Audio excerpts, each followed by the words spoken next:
नमस्कार, मी शीतल राजे शिर्के. लोकवृत्तमध्ये तुम्हा सर्वांचे स्वागत. पाहूया आजच्या ठळक घडामोडी.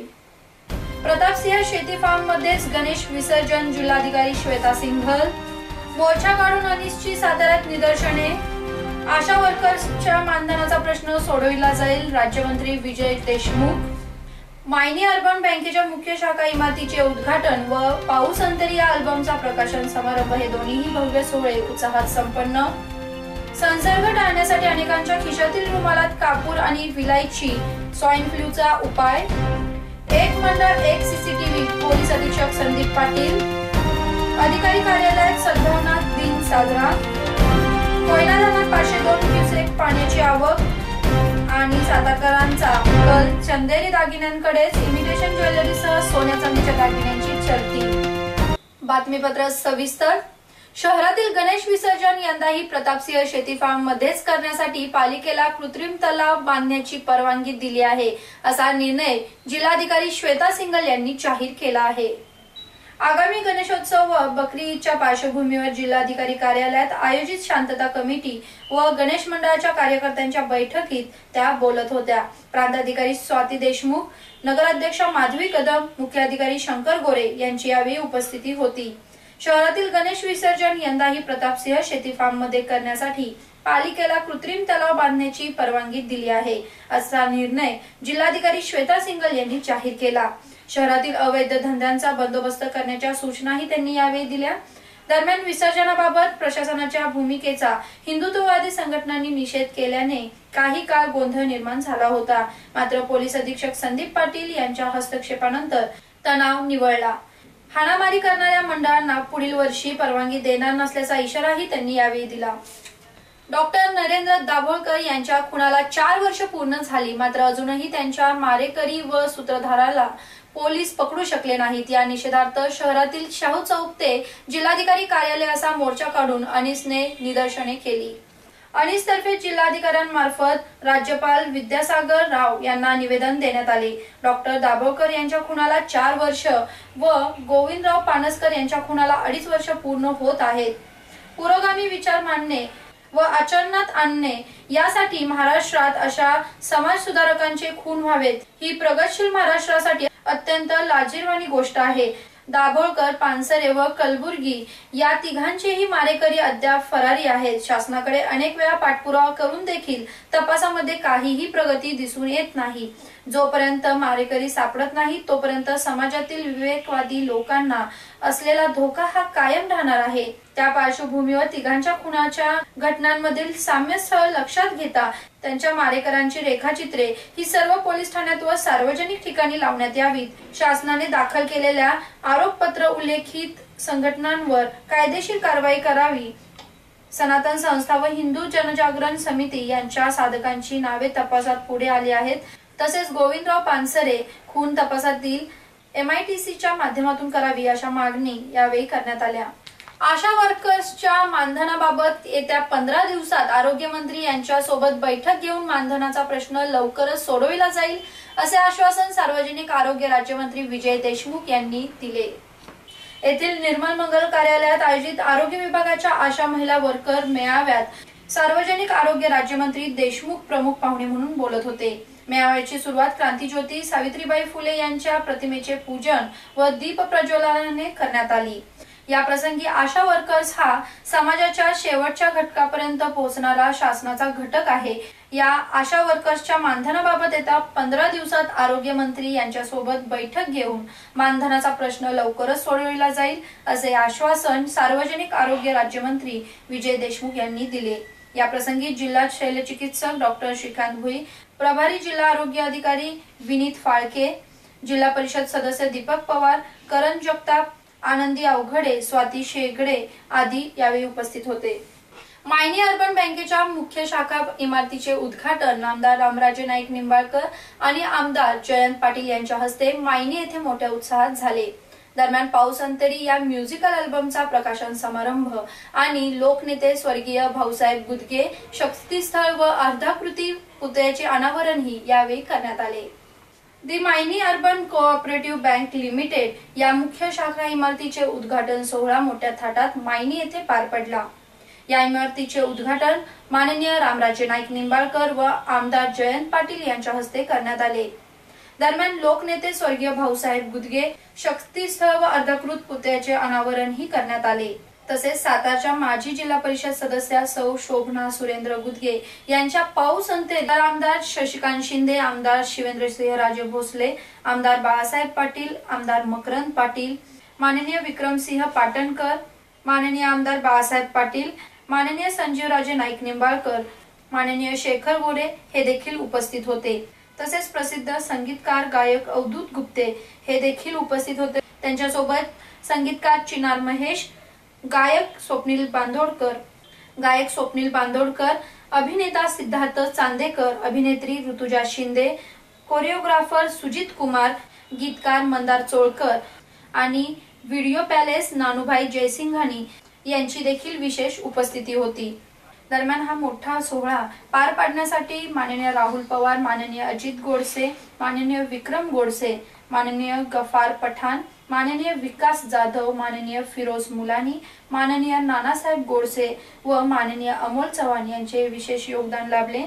दरम्यान या सर्व मान्यवरांचे आभार मायनी बँकचे चेअरमन सुरेंद्र गुदगे तसेच चेअरमन दीपकराव देशमुख आणि संस्थापक व सचिव SD कुबेर यांनी मानले।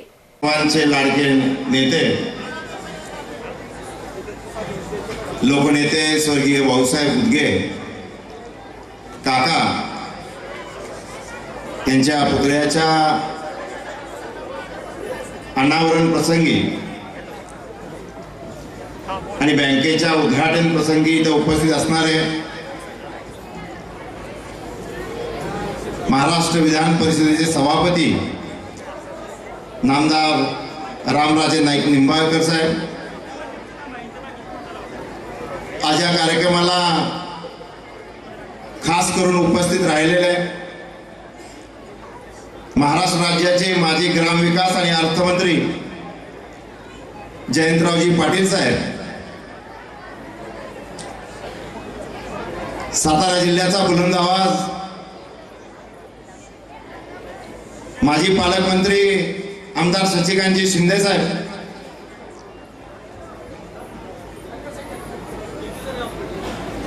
कराड उत्तर आणि खटावचे आमदार आदरणीय बाळासाहेब पाटील साहेब,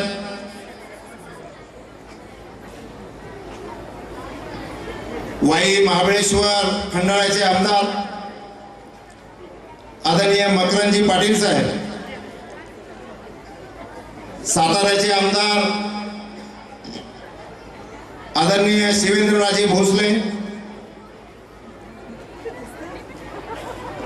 सातारा जिल्हा परिषदेचे अध्यक्ष आदरणीय संजीवराजे नाईक निंबाळकर साहेब, पाटणचे नेते सत्यजित सिंह पाटणकर साहेब, खटावमानचे नेते आमचे आदरणीय शेखर भाऊ गोरे,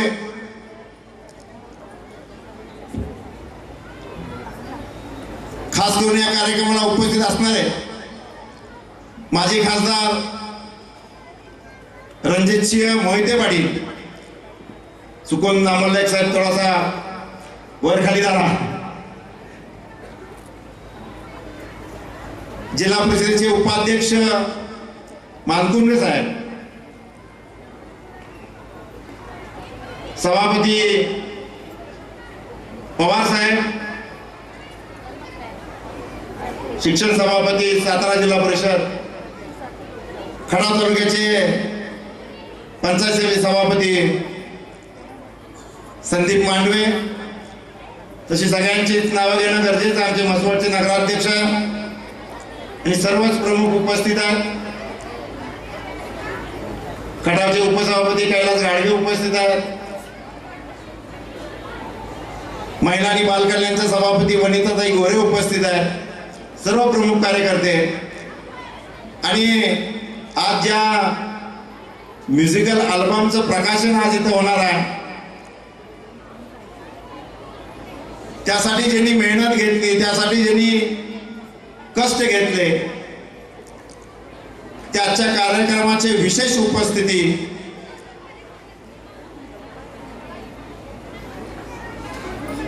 अवधूतजी गुप्ते साहेब, पाऊस अंतरीला ज्यांनी संगीत दिलं ते आमचे चिनार महेशजी, पाऊस अंतरी ज्यांच्यावर चित्रीकरण करण्यात आलं त्यामध्ये सिद्धार्थ चांदेकरजी, शोभना गुदगेंच्या आवाजाबरोबर ज्यांचा आवाज या गाण्यामध्ये आपल्याला ऐकायला मिळतोय ते पार्श्वगायक स्वप्नील बांदोडकरजी, ज्यांनी हे गीत लिहिलंय ते मंदार चोळकरजी, असे सगळेच नेते अभिनेते आज व्यासपीठावर उपस्थित आहेत. त्या सगळ्यांचं या विभागातला एक कर्ता कार्यकर्ता म्हणून मी आपल्या सगळ्यांचं इथं स्वागत करतो. आज खरं तर आदरणीय शरदचंद्रजी पवार साहेब इथं या कार्यक्रमाला येणार होते, पण काही कारणानं ते इथं येऊ शकले नाहीत. त्या बाबतीमध्ये नामदार रामराजे साहेब आपल्याला त्या बाबतीमध्ये सांगतील. खरं तर खटाव तालुक्याच्या सामाजिक आणि राजकीय क्षेत्रामध्ये ज्या व्यक्तिमत्वानं आपली 50 वर्ष घालवली, या खटाव तालुक्यातल्या तळागाळातल्या माणसाशी ज्याने आपली नाळ जोडली ते स्वर्गीय भाऊसाहेब बुदगे काका हे 8 ऑगस्ट 2015 रोजी आपल्यातनं निघून गेले. खरं तर 4 वेळेला वेगवेगळ्या चिन्हावर विधानसभेत जाण्याची किमया भाऊसाहेब बुदगे यांनी केली. सरपंचापासून ते सभापती पंचायत समिती असेल किंवा जिल्हा परिषद सातारा असेल किंवा आमदारकीची 20 वर्ष असतील, हा त्यांचा प्रवास आपल्या सगळ्यांच्या समोर उभा आहे. 1972च्या दुष्काळामध्ये सभापती असताना या तालुक्यातल्या लोकांना हाताला काम मिळावं म्हणून रात्रीचा दिवस करून भाऊसाहेब बुदगे झगडले आणि जवळपास 300च्या वर पाझर तलाव या तालुक्यात उभे राहिले. त्यांचं हेच काम बघून या तालुक्यातल्या जनतेने ठरवलं की भाऊसाहेब बुदग्यांना आमदार म्हणून विधानसभेत पाठवायचं आणि 1985 साली अपक्ष आमदार म्हणून घोड्याच्या चिन्हावरती स्वर्गीय भाऊसाहेब बुदगे हे विधानसभेमध्ये गेले. 90 साली काँग्रेसच्या तिकिटावर गेले. 95 साली पुन्हा तिकीट कापलं आणि अपक्ष आमदार म्हणून जीपच्या चिन्हावर ते विधानसभेत गेले. आणि पाटील साहेब 99ला राष्ट्रवादीची स्थापना झाली आणि 99 साली राष्ट्रवादीच्या चिन्हावरती ते विधानसभेत गेले. म्हणजे पक्षाचं तिकीट असो वा नसो, या तालुक्यातल्या लोकांची संघटना इतकी मजबूत बांधली होती की कधी अपक्ष कधी पक्ष चिन्हावर 4 वेळेला वेगवेगळ्या चिन्हावर ते विधानसभेमध्ये गेले. आज आपण सगळेजण त्यांना उरमुडीचे जनक म्हणून ओळखतो. कारण या तालुक्याचा सगळ्यात मोठा जर गंभीर प्रश्न कुठला असेल तर दुष्काळी तालुक्याचा शेती पाण्याचा प्रश्न हा सगळ्यात महत्वाचा होता. आणि म्हणून भाऊसाहेब बुदग्यांनी 1993 साली 212 कोटीच्या उरमुडीला प्रशासकीय मान्यता शिंदे साहेब मिळवली. आजच्या कार्यक्रमाला पवार साहेबांना बोलवण्याचं औचित्य ते होतं की भाऊसाहेब बुदगे ज्या उरमुडीच्या नावाने ओळखले जातात त्या उरमुडीला 1993 साली प्रशासकीय मान्यता देताना त्यावेळी मुख्यमंत्री शरदचंद्रजी पवार साहेब होते. भाऊसाहेब बुदगे यांची पवार साहेबांच्यावर निष्ठा होती आणि मग त्यांच्या हस्ते आजचा कार्यक्रम करण्याचं नियोजित केलं होतं. पण पवार साहेबांच्या प्रकृती अस्वस्थामुळं काही ते इथं पोहोचू शकले नाही. पब्लिक कॉन्टॅक्टमुळे काही अलर्जी किंवा काही इन्फेक्शन होऊ नये अशा पद्धतीचं डॉक्टरांचे सल्ले असल्यामुळे इथं पोहोचले नाही. पण आज मला समाधान या गोष्टीचं आहे की भाऊसाहेब उदग्यांना पूर्णपणानं ओळखणारे, की ज्यांनी त्यांच्या बरोबर विधानसभेमध्ये आपली सगळं कारकीर्द घालवली, या आदरणीय रामराजे साहेब यांच्या हस्ते आज हे शक्तिस्थळ या समाधीचं उद्घाटन आणि पुतळ्याचं अनावरण पार पडलं. रामराजे साहेब, भाऊसाहेब उदग्यांनी 20 वर्षाची आमदारकी केली, 50 वर्ष समाजकारणात घालवली. जाताना ते काय फार मोठी प्रॉपर्टी ठेवून गेले नाहीत,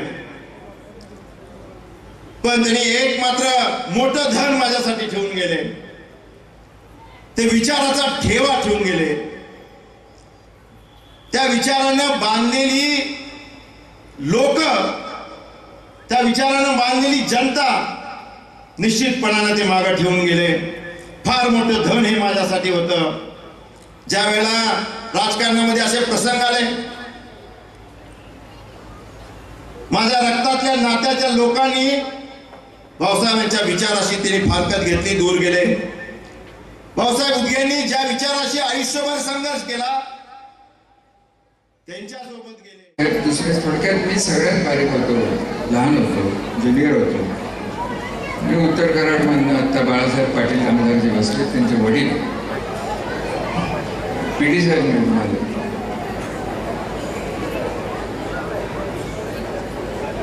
भाऊसाहेबांचा माझा परिचय हा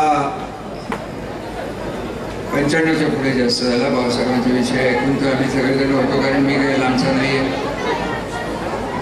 माणच्या खाली घाटावरनं उतरलं तरी पैठण लागते, बुथच्या पुढे जरी घाटावरनं खाली उतरलं तरी पैठण लागते. आणि आपल्या सगळ्यांचं जो एक सामायिक दुःख होतं की दुष्काळी भागासाठी पाणी, हे दुःख तर आपल्याला आजही थोडंसं भोगायला लागते, नाही सुद्धा भाग नाही आहे. या दुःखामुळे, या वेदनेमुळे आम्ही सगळेजण ज्येष्ठ आणि कनिष्ठ हा भेद विसरून 1995 पासून 2000 पर्यंत 99 पर्यंत आम्ही जे काम उभारलं,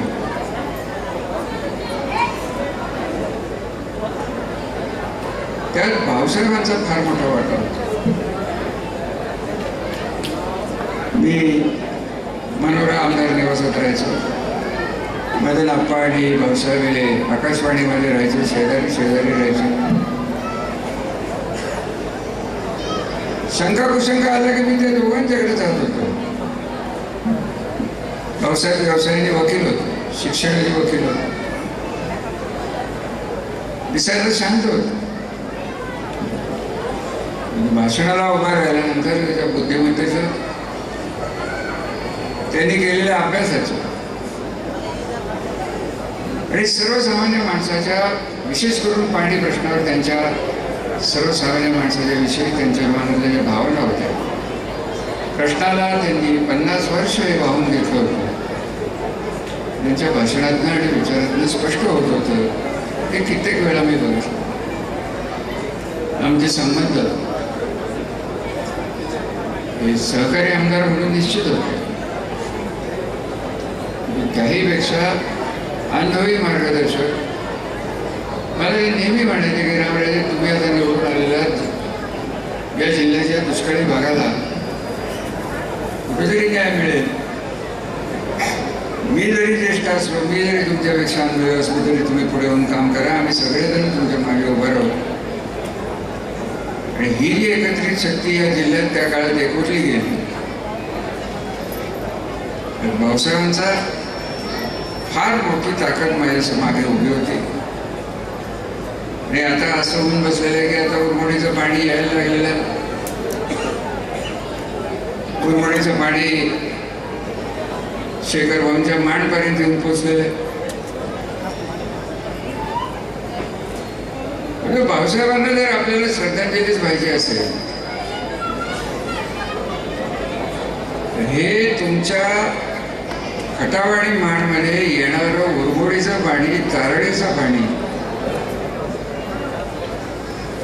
हे खरं दोनच माणसांच्यामुळे तुम्हाला येऊन पोहोचले. एक म्हणजे शिवेंद्ररावांचे वडील कैलासवासी शिवेंद्रराव अभय शिवराजे भोसले. तुम्ही कधीही कटाव करा हे विसरू नका, बाकीचे सगळे झूट आहे. कारण मी हे सगळं डोळ्यांनी बघितलेलं आहे, डोळ्याने करून घेतलेलं आहे, हाताने करून घेतलेलं आहे. अभय शिवराजांनी स्वतःच्या मतदारसंघातली गावं बुडवली. मी जेव्हा कृष्णा महामंडळाचा उपाध्यक्ष झालो तेव्हा या सगळ्या ज्येष्ठ मंडळींशी बोललो की आपला मानाचा मुजरा.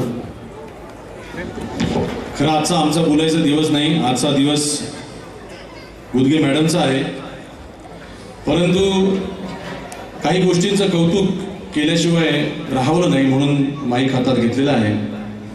आम्ही खूप प्रकारची कामं करत असतो. राजकीय नेत्यांशी संबंध हा इतक्या वर्षांचा आहे. राष्ट्रवादीचे सगळे इथे नेते मोठे आहेत, तर मी राष्ट्रवादी, मी महाराष्ट्रवादी ही लाईन देखील मी दिली होती, त्याची चालही मी दिली होती. त्याचबरोबर राष्ट्रवादी लई भारी असंही गाणं देखील मी केलेलं होतं आणि इतरही पक्षांची गाणी केलेली होती. परंतु या सगळ्या क्षेत्रामध्ये इतक्या चित्रपटांचं संगीत दिलं, इतकं हे सगळं करत असताना काही वेळेला अशी माणसं भेटतात की जिकडे आमच्या भाषेत सांगायचं झालं तर एकदम स्पॉटलाईट पडतो, एकदम तारे चमकतात. आणि असंच एक नाव म्हणजे सुरेंद्रजी जगताप यांनी मला फोन करून मला सांगितलं की तुम्हाला भेटायला मी एका मोठ्या व्यक्तीला मी घेऊन येतो आहे. आणि ते घेऊन आले गुदगे साहेबांना आणि त्यांच्या सौभाग्यवतींना. त्यांनी सांगितलं की माझ्या मिसेसनं अल्बम करायचा आहे आणि गाणं करायचं आहे. त्यावेळेला मला प्रथमतः जोपर्यंत मी आवाज ऐकला नव्हता तोपर्यंत मला वाटलं ना कोणीतरी हौशी आहेत कलाकार आणि अशी हौस आहे, ठीक आहे. मी त्यांना म्हटलं थोडंसं गाणं म्हणून दाखवा. आणि गुदगे मॅडमनी ज्या वेळेला पहिला षड्ज लावला त्यावेळेला माझ्या मनामध्ये एकच प्रश्न आला की मॅडम इतने दिन कहां थे, क्या कर रही थी आप. कारण किती कौतुक करावं, तर एक तर अमराठी, married to a Marathi person, इतकी वर्ष मातृभाषा मराठी नसून महाराष्ट्रामध्ये राहिलेल्या, आणि त्यानंतर सुरावरती इतकी कमांड. त्यांनी पूर्वी शिक्षण घेतलेलं आहे गाण्यांचं, पण गेल्या काही वर्षामध्ये मोठा कोणी गुरु ज्यांच्याकडे रेग्युलर जात आहेत अशातला भाग नाही. आणि असं असताना देखील सुरांवरचं प्रभुत्व, शब्दांवरचं प्रभुत्व, शब्दफेकीवरचं प्रभुत्व, शब्दांमधल्या, सुरांमधल्या, चालीमधल्या, भावनांमधली अंडरस्टँडिंग, या सगळ्या गोष्टी गुदगे मॅडमच्या आवाजामध्ये मला एका झटक्यात ऐकायला आल्या. त्यावेळेला मी त्यांना विचारलं की पुढे काही केलंय का, पहिलंच गाणं माझ्याकडनं करताय. त्यांनी सांगितलं नाही, ऑलरेडी एक गाणं वर्क अंडर प्रोग्रेस आहे. आणि ते म्हटलं कुणाकडनं करताय. तर मला वाटतं पुन्हा एकदा की कुठेतरी काहीतरी, कारण आमच्याकडे आता कसं झालंय की मराठी इंडस्ट्री गेल्या 10 वर्षामध्ये, म्हणजे आज पूर्वी मराठीमध्ये वर्षाला चित्रपट जे रिलीज व्हायचे त्यांची संख्या होती 25 ते 50. हे 10 वर्षापूर्वीची गोष्ट मी तुम्हाला सांगतो. आजच्या तारखेला दरवर्षी मराठी चित्रपट सृष्टीमध्ये महाराष्ट्रामध्ये रिलीज होणाऱ्या मराठी चित्रपटांची संख्या 200हून अधिक आहे. आणि आमचा टर्नओव्हर सगळा मिळून 500 कोटीच्या पुढचा आहे. अशा मोठ्या इंडस्ट्रीमध्ये खूप बाहेरनं टॅलेंट आलेलं आहे. सगळंच काही चांगलं आहे अशातला भाग नाही. म्हणून मी उत्सुकतेने विचारलं की पहिलं गाणं कोणाकडनं केलेलं आहे. तर त्यावेळेला आम्हाला कळलं की महेश चिनारकडनं त्यांनी गाणं बनवून घेत आहेत आणि मंदार चोळकरनी ते दिलेलं आहे. तर इतक्या गुणी लोकांकडनं ते काम होतंय म्हणल्यानंतर माझा जीव भांड्यात पडला. आणि नंतर मी ते गाणं ऐकलं. अर्थातच ते गाण्याच्या शूटिंगलाही मी गेलो. ही आता तुम्ही बघता या शूटिंगलाही मी जाऊन आलो की सगळं काम व्यवस्थित आहे का नाही. कारण तोपर्यंत आमचे ऋणानुबंध खूप जुळलेले होते गुदगे साहेबांचे आणि माझे. कारण त्याच्या पाठीमागचं कारण हेच आहे की आज माझं वय जे आहे, मला देखील 2 मुलं आहेत, आपला आपला व्यवसाय असतो. परंतु आपण आपल्या व्यवसायामध्ये गुरफटून जाता जाता जाता इथे अनंत पुरुष माझ्यासमोर उपस्थित आहेत. त्याच्यापैकी बऱ्याच लोकांची लग्न झालेली असतील. तर आपण आपल्या पत्नीला काही वर्षानंतर गृहीत धरू लागतो. तिची जबाबदारी चूल आणि मूलच आहे हे आपण मान्य करू लागतो. किती लोकांनी ह्याचा रिफ्रेशिंगली विचार केलाय काही वर्षानंतर, लग्नाला 15-20 वर्ष झाल्यानंतर, की अगं बाई तू आत्तापर्यंत चूल आणि मूल खूप छान प्रकारे केलंस, आत्तापर्यंत तू माझी साथ दिलीस, परंतु आता इट्स माय टर्न, तू पुढे राहा, मी तुला सपोर्ट करतो, असं किती लोक म्हणतात. असं म्हणणारा प्रत्यक्ष पुरुष माझ्या समोर होता, तो म्हणजे सुरेंद्र साहेब गुदगे. मला खरंच आजही माहित नाही भाऊसाहेब गुदगेंचं काम या क्षेत्रातलं काय आहे. मी त्यांचं नाव ऐकलंय, त्यांचं मोठं काम मी ऐकलं, मला ऐकताना खूप बरं वाटलं. त्याचप्रमाणे सुरेंद्रजींची प्रगती देखील मी ऐकून आहे, परंतु त्यांच्याशी ओळख व्हायच्या आधी, त्यांच्याशी हा अशा प्रकारचा संपर्क यायच्या आधी मला त्यांच्याबद्दल काहीही माहिती नव्हती. मी खोटं नाही बोलणार या मंचावरनं, पण म्हणूनच मी त्यांना एक नेता किंवा एक लोकनेता म्हणून ओळखायच्या आधी मी एक माणूस म्हणून त्यांच्याकडे बघितलं आणि मला प्रचंड भावलेला माणूस, एक नवरा म्हणून भावलेला माणूस. मला स्वतःला कधी बघायचं, मला स्वतःला एक नवरा म्हणून कसं व्हायचं असेल तर मला असं व्हायचं आहे की या वयामध्ये ज्यावेळेला माझ्या बायकोला काहीतरी करावं असं वाटेल त्यावेळेला मी त्याच्या पाठीमागे खंबीरपणे उभं राहायला पाहिजे. असा एक आदर्श व्यक्तिमत्व मला दिसलं, ते म्हणजे सुरेंद्र गुदगे साहेबांच्या मध्ये. आणि म्हणून ज्यावेळेला त्यांनी मला सांगितलं, आम्हाला सगळ्यांना सांगितलं की या गाण्याचं लॉन्चिंग करायचं आहे, पण त्यांनी त्याही वेळेला मी सांगितलं आज एवढा सगळा खर्च त्यांनी केला आहे, याच्या अर्ध्या खर्चामध्ये ताजमध्ये किंवा सहारामध्ये किंवा मॅरियटमध्ये मुंबईचं मोठं फंक्शन झालं असतं, खूप सिने तारका आले असते. पण गुदगे साहेबांनी सांगितलं नाही, माझा हा पहिला अल्बम आहे आणि मी तो रिलीज करणार आहे माझ्या मायणीमध्ये आणि तुम्हाला तिथे यायला हवं.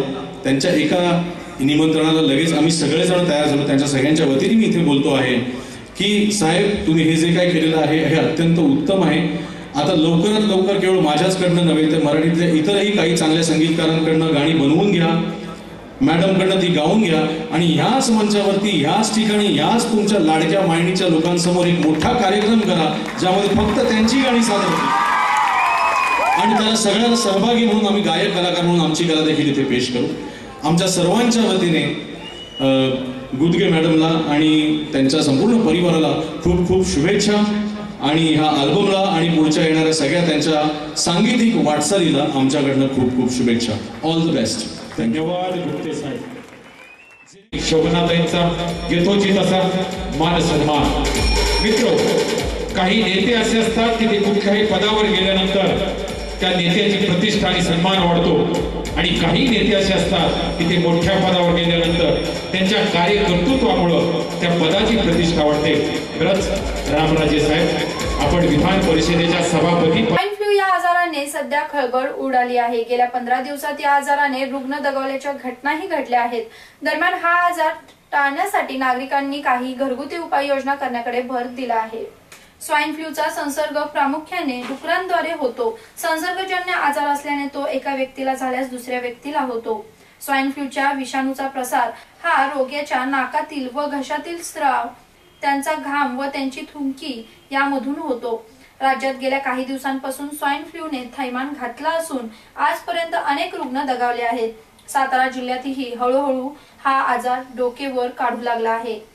आजपर्यंत जिल्ह्यातील जावळी, कोरेगाव, कराड व सातारा तालुक्यात ठिकठिकाणी स्वाईन फ्लू सदृश रुग्ण आढळून आले आहेत. काही रुग्ण खासगी रुग्णालयात उपचार सुरू असताना दगावले आहेत. स्वाईन फ्लूची तीव्रता कमी करण्यासाठी जिल्हा प्रशासनाच्या आरोग्य यंत्रणेने ठोस पावले उचलली आहेत. आजाराबाबत नागरिकांमध्ये जनजागृती मोहीम राबवली जात असून जिल्ह्यातील सर्व प्राथमिक आरोग्य केंद्रांमध्ये औषधांचा पाठपुरावा केला जात आहे. एकीकडे आरोग्य विभाग हा संसर्ग टाळण्यासाठी सतर्क झाला आहे, तर दुसरीकडे नागरिक देखील घरगुती उपाययोजनांवर भर देत आहेत. गणेशोत्सव मंडळांनी सामाजिक कार्यांचा मोठा वारसा जपला आहे. दरम्यान आपला सातारा सुरक्षित सातारा ही संकल्पना प्रत्यक्षात उतरवण्यासाठी पोलीस अधीक्षक संदीप पाटील यांनी एक मंडळ एक सीसीटीव्ही या उपक्रमात सक्रिय सहभाग घेण्यासाठी हाक दिली आहे. शहराच्या सुरक्षिततेसाठी सीसीटीव्हीचा प्रभावी उपयोग होऊ शकतो. मंगळसूत्र चोरी, महिला व युवतींची छेडछाड, सार्वजनिक ठिकाणांची असभ्य वर्तणूक यावर नक्कीच निर्बंध येतील. गणेशोत्सव मंडळांमध्ये सामाजिक जाणीवेची मोठी ताकद आहे. एखाद्यास खर्चावर नियंत्रण ठेवून सीसीटीव्ही साठी सहज मदत करता येऊ शकेल. सर्व मंडळांचा एकत्रित सहभाग संपूर्ण शहर सुरक्षित करू शकतो. सीसीटीव्हीची ही यंत्रणा पोलिसांकडून कायमस्वरूपी मॉनिटर केली जाईल. गणेशोत्सव मंडळांनी एक मंडळ एक सीसीटीव्ही या उपक्रमात सक्रिय सहभाग घ्यावा। जिल्ह्याचा हा यशस्वी उपक्रम संपूर्ण राज्यातही आदर्शवत ठरेल असे संदीप पाटील यांचे म्हणणे आहे। जिल्हाधिकारी कार्यालयात सद्भावना दिन साजरा करण्यात आला। यावेळी तहसीलदार अमिता तळेकर यांनी उपस्थित अधिकारी व कर्मचाऱ्यांना सद्भावना दिनाची प्रतिज्ञा दिली। मी अशी प्रतिज्ञा करते की मी जात, वंश, धर्म, प्रदेश किंवा भाषा विषयक भेद न करता सर्व भारतीय जनतेचे भावनिक ऐक्य आणि सामंजस्य यासाठी काम करीन। मी आणखीन अशी प्रतिज्ञा करते की आमच्यामधील वैयक्तिक किंवा सामूहिक स्वरूपाचे सर्व प्रकारचे मतभेद मी हिंसाचाराचा अवलंब न करता विचार विनिमय करून व संविधानिक मार्गाने सोडवीन, अशी प्रतिज्ञा यावेळी करण्यात आली। या प्रसंगी आपत्ती व्यवस्थापन अधिकारी देवदास तामणे यांच्यासह जिल्हाधिकारी कार्यालयातील विविध शाखेचे अधिकारी व कर्मचारी उपस्थित होते। पाऊस पुन्हा सुरू झाल्याने कोयना धरणात सध्या 502 क्युसेक प्रति सेकंद पाण्याची आवक होत असून 89.61 टीएमसी इतका पाणीसाठा झाला आहे। गेल्या 15 दिवसांपासून कोयना, नवजा, महाबळेश्वरसह पाटण तालुक्यात पावसाने उघडीप दिली होती। त्यामुळे पाऊस गायब झाल्याने कोयना धरण पूर्ण क्षमतेने भरले की नाही अशी साशंकता निर्माण झाली होती। दरम्यान कोयना धरण पाणलोट क्षेत्रात गेल्या 2 दिवसांपासून संततधार रिमझिम पावसाने सुरू केली आहे। त्यामुळे शिवसागर जलाशयातील पाण्याची आवक दुपटीने वाढली आहे। सध्या जलाशयात 5502 क्युसेक प्रति सेकंद पाण्याची आवक होत असून 89.61 टीएमसी इतका पाणीसाठा झाला आहे। तर कोयना धरणाच्या पायथा वीज गृहातून वीज निर्मितीनंतर 2111 क्युसेक पाणी कोयना धरण नदीपात्रात सोडले जात आहे। उत्सवातील गौरी सोन्याने भरून गेलेली असावी, निदान तशी दिसावी यासाठी बाजारपेठेत खास इमिटेशन ज्वेलरी मोठ्या प्रमाणात दाखल झाली आहे। उत्सवात लाडक्या गणरायाला सोन्या चांदीच्या दागिन्यांनी नटविणाऱ्यांवर नागरिकांचा भर आता वाढू लागला आहे। अनेक कुटुंबात ही हौस केली जाऊ लागली आहे। त्यामुळे बहुतेक सराफांच्या दुकानात प्राधान्याने हे दागिने दिसू लागले आहेत। गणरायांच्या हातातील, गळ्यातील, कानातील, पायातील सर्व प्रकारचे दागिने उपलब्ध झाले आहेत। एवढंच नाही तर उंदीर मामा देखील अगदी मुकुटासह उपलब्ध झाला आहे। दरम्यान उत्साहात गौरी सोन्याने भरून गेलेली असावी, निदान तशी दिसावी यासाठी बाजारपेठेत खास इमिटेशन ज्वेलरी देखील मोठ्या प्रमाणात दाखल झाली आहे। गणराय आणि गौरीकरिता सोन्या चांदीच्या खऱ्याखुऱ्या दागिन्यांची ही तितकीच चलती आहे। सातारकरांचा सध्या जास्त कल हा सोन्या चांदीच्या दागिन्यांकडे दिसून येत आहे। पुन्हा एकदा पाहूया आजच्या ठळक घडामोडी। प्रतापसिंह शेती फार्म मध्येच गणेश विसर्जन, जिल्हाधिकारी श्वेता सिंघल। मोर्चा काढून अनिश्चित साताऱ्यात निदर्शने, आशा वर्कर्सच्या मानधनाचा प्रश्न सोडविला जाईल, राज्यमंत्री विजय देशमुख। मायनी अर्बन बँकेच्या मुख्य शाखा इमारतीचे उद्घाटन व पाऊस अंतरी या अल्बमचा प्रकाशन समारंभ हे दोन्हीही भव्य सोहळे उत्साहात संपन्न। संसर्ग टाळण्यासाठी अनेकांच्या खिशातील रुमालात कापूर आणि विलायची, स्वाईन फ्लूचा उपाय। एक मंडळ एक सीसीटीव्ही, पोलीस अधीक्षक संदीप पाटील। अधिकारी कार्यालयात सद्भावना दिन साजरा। कोयना धरणात 502 क्युसेक पाण्याची आवक आणि सातारकरांचा कल चंदेरी दागिन्यांकडेच, इमिटेशन ज्वेलरीसह सोन्या चांदीच्या दागिन्यांची चलती। हे होते आजचे लोकवृत्त। उद्या पुन्हा भेटूया पुढील बातमीपत्रासह। तोपर्यंत नमस्कार।